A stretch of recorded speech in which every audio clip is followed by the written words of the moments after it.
ಒಂದು ಕಡೆ ಪ್ರಿಯಾಂಕ್ ಖರ್ಗೆ, ಮತ್ತೊಂದು ಕಡೆ BJP. Priyank versus BJP. BJP ಕಾಲದ ಬಿಟ್ಕಾಯಿನ್ PSI ಹಗರಣ, ಇನ್ನು ಕೋವಿಡ್ ಅಕ್ರಮ, 40% ಕಮಿಷನ್ ಕ್ಯಾಂಪೇನ್,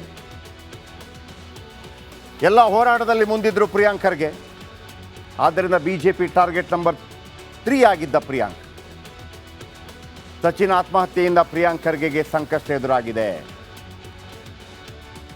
ಕೇಸರಿ ಸೇನೆಯ ಟಾರ್ಗೆಟ್ ಆಗಿದ್ದಾರೆ ಪ್ರಿಯಾಂಕ್ ಖರ್ಗೆ. ಇದೀಗ ಸಚಿನ್ ಕೇಸ್ಗೆ ಕಾಂಗ್ರೆಸ್ ಬಿಜೆಪಿ ಹೈಕಮಾಂಡ್ ಎಂಟ್ರಿ ಕೂಡ ಆಗಿದೆ. ಕೇಸ್ ಬಗ್ಗೆ ಮಾಹಿತಿ ಪಡೆದಿದ್ದಾರೆ ಅಮಿತ್ ಶಾ ಮತ್ತು ನಡ್ಡಾ. ಹೋರಾಟ ಮಾಡುವಂತೆ ರಾಜ್ಯ ಬಿಜೆಪಿಗೆ ತಾಕೀತು ಕೂಡ ಮಾಡಿದ್ದಾರೆ. ಅಕ್ಷರಶಃ ಏಕಾಂಗಿಯಾಗಿದ್ದಾರೆ ಸಚಿವ ಪ್ರಿಯಾಂಕ್ ಖರ್ಗೆ. ಅಂತರ ಕಾಯ್ದುಕೊಂಡ ಕಾಂಗ್ರೆಸ್ನ ನಾಯಕರು ಪ್ರಿಯಾಂಕ್ ಖರ್ಗೆ ಬೆನ್ನಿಗೆ ನಿಲ್ಲದ ಕೈ ನಾಯಕರು. ಪ್ರಿಯಾಂಕ್ ಖರ್ಗೆ ನಿಜ ಹೇಳಬೇಕು ಅಂತಂದ್ರೆ, ಸಿದ್ದರಾಮಯ್ಯ, DK ಶಿವಕುಮಾರ್ ಇದರ ನಂತರ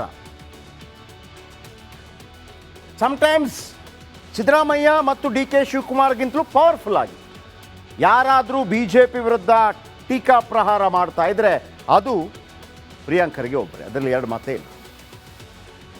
ಸಂತೋಷ್ ಲಾಡ್ ಮಾಡಿದ್ರು, ಇಲ್ಲ ಅಂತಲ್ಲ. ಸಂತೋಷ್ ಲಾಡ್ ಟೀಕೆ ಟಿಪ್ಪಣಿಗಳಲ್ಲಿ ಡಿಸಿಪ್ಲಿನ್ ಅಂತಂದರೆ ಯಾವುದೋ ಒಂದು ಟೈಮಲ್ಲಿ ಮಾಡಿದ್ರು, ಯಾವುದೋ ಟೈಮಲ್ಲಿ ಬಿಟ್ಬಿಟ್ರು, ಆ ಥರದ ಟೀಕೆ ಟಿಪ್ಪಣಿ ಅಂದರೆ. ಬಟ್ ಪ್ರಿಯಾಂಕ್ ಖರ್ಗೆ ಹಾಗಲ್ಲ, ಸಿದ್ಧಾಂತಬದ್ಧ ಟೀಕೆ. ಈಗ ಸಂತೋಷ್ ಲಾಡ್ ಕೆಲವೊಮ್ಮೆ ಏನು ಹೇಳ್ತಾರೆ, ಒಂದು ದೇಶ ಒಂದು ಚುನಾವಣೆ ಮಾಡಲಿ, ಆ ಥರ ಹೇಳಿಕೆಗಳು ಕೂಡ ಬರುತ್ತೆ. ಆದರೆ ಪ್ರಿಯಾಂಕ್ ಖರ್ಗೆ ಕನ್ಸಿಸ್ಟೆನ್ಸಿ ಇದೆಯಲ್ಲ, ಬಿಜೆಪಿ ವಿರುದ್ಧದ ಹೋರಾಟದಲ್ಲಿ ಅವರ ಕನ್ಸಿಸ್ಟೆನ್ಸಿ, ಯಾವುದೇ ಪ್ರಾಬ್ಲಮ್. ಸರಿಯ ತಪ್ಪ ಬೇರೆ ವಿಚಾರ ಸರ್, ಸರಿಯ ತಪ್ಪ ಬೇರೆ ವಿಚಾರ. ಈಗ ಪಾಕಿಸ್ತಾನ ಜಿಂದಾಬಾದ್ ಅನ್ನುವಂಥ ವಿಚಾರಗಳು ಬಂದಾಗ ಅದು ಸರಿನೋ ತಪ್ಪಾಗಲ್ಲ. ಆದರೆ ಪಕ್ಷದ ನಿಂದ ಆಯ್ಕೆಯಾದ MP ಪರವಾಗಿ ಬಲವಾಗಿ ನಿಂತರು ಪ್ರಿಯಾಂಕ್ ಖರ್ಗೆ. ಹಾಗಾಗಿ ನಿಮಗೆ ಸಿದ್ದರಾಮಯ್ಯನವರು ಆ್ಯಸ್ ಎ ಮುಖ್ಯಮಂತ್ರಿಯಾಗಿ, DK Shivakumar as A DCM ಆಗಿ ಅವರ ಟೀಕೆ ಟಿಪ್ಪಣಿಗಳು ಬೇರೆ. ಆದರೆ ಪ್ರಿಯಾಂಕ್ ಖರ್ಗೆ ಬಿಜೆಪಿ ಪಾಲಿಗೆ ಮಗ್ಗುಲ ಮುಳ್ಳಾಗುವ ಎಲ್ಲ ಸಾಧ್ಯತೆಗಳು ಅವರ ಟೀಕಾ ಪ್ರಹಾರದಲ್ಲಿ ಕಂಡು ಬರ್ತಾ ಇತ್ತು. ಬಹಳ ತೀಕ್ಷ್ಣವಾದ ಟೀಕೆಗಳಿರ್ತಾ ಇತ್ತು. ಬಿಜೆಪಿಗೂ ಅಷ್ಟೇ, RSSಗೂ ಅಷ್ಟೇ. ಒಮ್ಮೆ ಅವರು ಕೇಳೇ ಬಿಟ್ಟಿದ್ರು. ಹೆಂಗೆ ಅಂತಂದರೆ, ಹೌದು ಬಿಜೆಪಿಯಲ್ಲಿರುವಂಥ ನಾಯಕರಿದಾರಲ್ಲ, ಅವರ ಮಕ್ಕಳು ಯಾಕೆ ವಿದೇಶದಲ್ಲಿ ವ್ಯಾಸಂಗ ಮಾಡ್ಕೊಂಡು ಬರ್ತಾರೆ? ಅವರು ಯಾಕೆ RSSಗೆ ಸೇರಿಕೊಂಡು ಹೋರಾಟದಲ್ಲಿ ಭಾಗಿ ಆಗೋದಿಲ್ಲ? ಯಾಕೆ ರೋಡಲ್ಲಿ ಹೋರಾಟ ಮಾಡೋದಿಲ್ಲ? ನಿಮ್ಮ ಮಕ್ಕಳೆಲ್ಲ ಯಾಕೆ ಅಮೇರಿಕಾ, ಲಂಡನ್, ಬ್ರಿಟನ್ ಇಲ್ಲಿ ಓದ್ಕೊಂಡು ಬರ್ತಾರೆ? ಅಂದರೆ ಹಿಂದುಳಿದ ವರ್ಗ, ದಲಿತ ಇವರನ್ನೆಲ್ಲ ನೀವು ಯೂಸ್ ಮಾಡಿಕೊಂಡು ನೀವು ಬೆಳೆಯೋದು, ನಿಮ್ಮ ಮಕ್ಕಳು ಫಾರಿನಲ್ಲಿ ಓದೋದಾ? ಅದು ಯಾಕೆ ಅಂತ ಕೇಳಿದರು. ಒಂದು ಜೆನ್ಯೂನ್ ಪ್ರಶ್ನೆ ವೀಕ್ಷಕರೇ, ಯಾರೇ ಆಗಿರಲಿ, ಒಂದು ಜೆನ್ಯೂನ್ ಪ್ರಶ್ನೆ ಅಲ್ವಾ? ಎಷ್ಟು ಎಲ್ಲ ಇವರ ನಾಯಕರದು ಅಷ್ಟೇ, ಕಾಂಗ್ರೆಸ್ ನಾಯಕರದು ಅಷ್ಟೇ, ಮಕ್ಕಳೆಲ್ಲ ವಿದೇಶದಲ್ಲೇ. ಬಿಜೆಪಿ ನಾಯಕರದು ಮಕ್ಕಳೆಲ್ಲ ವಿದೇಶದಲ್ಲೇ. ಹಾಗಿದ್ರೆ ಯಾರಿಗೆ ಹೇಳ್ತೀರಿ ಅಂತ ಒಂದು ಪ್ರಶ್ನೆ. ದೇಶಕ್ಕಾಗಿ ಹೋರಾಡಬೇಕು. ನಮ್ಮ ದೇಶ ಖಂಡಿತವಾಗಲೂ. ನಿಮ್ಮ ಮಕ್ಕಳನ್ನು ಹೋರಾಡಕ್ಕೆ ಬಿಡೋದಿಲ್ಲ. ನಿಮ್ಮ ಮಕ್ಕಳು ಒಳ್ಳೆ ದುಡ್ಡು ಕಮಾಯಿ ಮಾಡುವಂಥ ಕೆಲಸಗಳಾಗಬೇಕು. CEO ಆಗಬೇಕು, ಮತ್ತೊಂದು ಆಗಬೇಕು, ಡಾಕ್ಟರ್ ಆಗಬೇಕು, ಇಂಜಿನಿಯರ್ ಆಗಬೇಕು. ಯಾರು ಬಟ್ಟೆ ಹರ್ಕೊಂಡು ಹೋರಾಟ ಮಾಡೋಕ್ಕೆ ಬರ್ತಾರೆ? ಯಾರು ಬರಲ್ಲ. ನೀವು ಹೇಳಿ, ಯಾರು ಬಟ್ಟೆ ಹರ್ಕೊಂಡು ಹೋರಾಟ ಮಾಡೋಕ್ಕೆ ಬರ್ತಾರೆ? ಬಿಜೆಪಿಯಿಂದ ಯಾರು ಬರ್ತಾರೆ? ಕಾಂಗ್ರೆಸ್ಸಿಂದ ಯಾರು ಬರ್ತಾರೆ ಬಟ್ಟೆ ಹರ್ಕೊಂಡು ಹೋರಾಟ ಮಾಡಲಿಕ್ಕೆ? ನಾಳೆ ಟೈರ್ ಸುಟ್ಟು ಹಾಕ್ರಪ್ಪ ಅಂತ ಯಾವ ನಾಯಕರ ಮಕ್ಕಳು ಮಾಡಿದ್ದಾರೆ? ಅವರೆಲ್ಲ SC ಕಾರಲ್ಲಿ ಬರೋ ಜೈ ಅನ್ನೋದು ಹೋಗೋದಲ್ವಾ?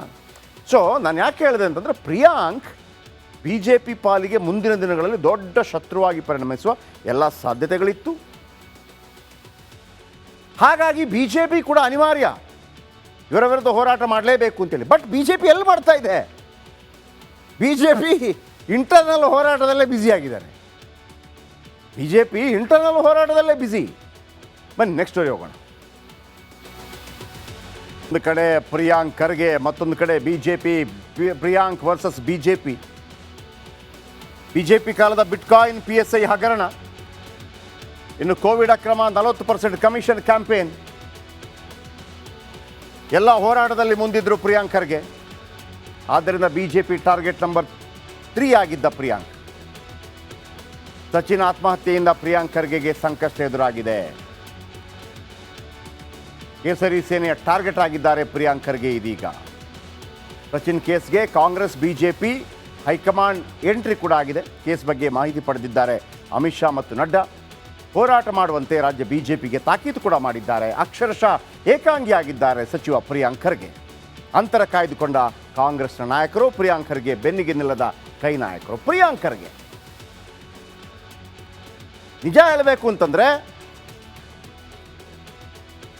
ಸಿದ್ದರಾಮಯ್ಯ, DK ಶಿವಕುಮಾರ್ ಇದರ ನಂತರ ಸಮಟೈಮ್ಸ್ ಸಿದ್ದರಾಮಯ್ಯ ಮತ್ತು DK ಶಿವಕುಮಾರ್ಗಿಂತಲೂ ಪವರ್ಫುಲ್ ಆಗಿ ಯಾರಾದರೂ BJP ವಿರುದ್ಧ ಟೀಕಾ ಪ್ರಹಾರ ಮಾಡ್ತಾ ಇದ್ರೆ ಅದು ಪ್ರಿಯಾಂಕ್ ಖರ್ಗೆ ಒಬ್ಬರೇ. ಅದರಲ್ಲಿ ಎರಡು ಮಾತೇ ಇಲ್ಲ. ಸಂತೋಷ್ ಲಾಡ್ ಮಾಡಿದ್ರು, ಇಲ್ಲ ಅಂತಲ್ಲ. ಸಂತೋಷ್ ಲಾಡ್ ಆ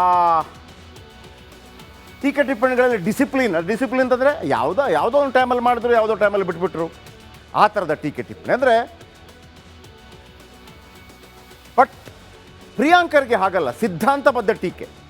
ಈಗ ಸಂತೋಷ್ ಲಾಡ್ ಕೆಲವೊಮ್ಮೆ ಏನು ಹೇಳ್ತಾರೆ, ಒಂದು ದೇಶ ಒಂದು ಚುನಾವಣೆ ಮಾಡಲಿ, ಆ ಥರ ಹೇಳಿಕೆಗಳು ಕೂಡ ಬರುತ್ತೆ. ಆದರೆ ಪ್ರಿಯಾಂಕ್ ಖರ್ಗೆ ಕನ್ಸಿಸ್ಟೆನ್ಸಿ ಇದೆಯಲ್ಲ, BJP ವಿರುದ್ಧದ ಹೋರಾಟದಲ್ಲಿ ಅವರ ಕನ್ಸಿಸ್ಟೆನ್ಸಿ, ಯಾವುದೇ ಪ್ರಾಬ್ಲಮ್. ಸರಿಯ ತಪ್ಪ ಬೇರೆ ವಿಚಾರ ಸರ್, ಸರಿಯ ತಪ್ಪ ಬೇರೆ ವಿಚಾರ. ಈಗ ಪಾಕಿಸ್ತಾನ್ ಜಿಂದಾಬಾದ್ ಅನ್ನುವಂಥ ವಿಚಾರಗಳು ಬಂದಾಗ ಅದು ಸರಿನೋ ತಪ್ಪಾಗಬೇಕು. ಆದರೆ ಪಕ್ಷದ ನಿಂದ ಆಯ್ಕೆಯಾದ MP ಪರವಾಗಿ ಬಲವಾಗಿ ನಿಂತರು ಪ್ರಿಯಾಂಕ್ ಖರ್ಗೆ. ಹಾಗಾಗಿ ನಿಮಗೆ ಸಿದ್ದರಾಮಯ್ಯನವರು ಆ್ಯಸ್ ಎ ಮುಖ್ಯಮಂತ್ರಿಯಾಗಿ, DK Shivakumar as A DCM ಆಗಿ ಅವರ ಟೀಕೆ ಟಿಪ್ಪಣಿಗಳು ಬೇರೆ. ಆದರೆ ಪ್ರಿಯಾಂಕ್ ಖರ್ಗೆ BJP ಪಾಲಿಗೆ ಮಗ್ಗುಲ ಮುಳ್ಳಾಗುವ ಎಲ್ಲ ಸಾಧ್ಯತೆಗಳು ಅವರ ಟೀಕಾ ಪ್ರಹಾರದಲ್ಲಿ ಕಂಡು ಬರ್ತಾ ಇತ್ತು. ಬಹಳ ತೀಕ್ಷ್ಣವಾದ ಟೀಕೆಗಳಿರ್ತಾ ಇತ್ತು. BJPಗೂ ಅಷ್ಟೇ, RSSಗೂ ಅಷ್ಟೇ. ಒಮ್ಮೆ ಅವ್ರು ಕೇಳೇ ಬಿಟ್ಟಿದ್ರು. ಹೆಂಗೆ ಅಂತಂದರೆ, ಹೌದು BJPಯಲ್ಲಿರುವಂಥ ನಾಯಕರಿದಾರಲ್ಲ, ಅವರ ಮಕ್ಕಳು ಯಾಕೆ ವಿದೇಶದಲ್ಲಿ ವ್ಯಾಸಂಗ ಮಾಡ್ಕೊಂಡು ಬರ್ತಾರೆ? ಅವ್ರು ಯಾಕೆ RSSಗೆ ಸೇರಿಕೊಂಡು ಹೋರಾಟದಲ್ಲಿ ಭಾಗಿಯಾಗೋದಿಲ್ಲ? ಯಾಕೆ ರೋಡಲ್ಲಿ ಹೋರಾಟ ಮಾಡೋದಿಲ್ಲ? ನಿಮ್ಮ ಮಕ್ಕಳೆಲ್ಲ ಯಾಕೆ ಅಮೇರಿಕಾ, ಲಂಡನ್, ಬ್ರಿಟನ್ ಇಲ್ಲಿ ಓದ್ಕೊಂಡು ಬರ್ತಾರೆ? ಅಂದರೆ ಹಿಂದುಳಿದ ವರ್ಗ, ದಲಿತ ಇವರನ್ನೆಲ್ಲ ನೀವು ಯೂಸ್ ಮಾಡಿಕೊಂಡು ನೀವು ಬೆಳೆಯೋದು, ನಿಮ್ಮ ಮಕ್ಕಳು ಫಾರಿನಲ್ಲಿ ಓದೋದಾ?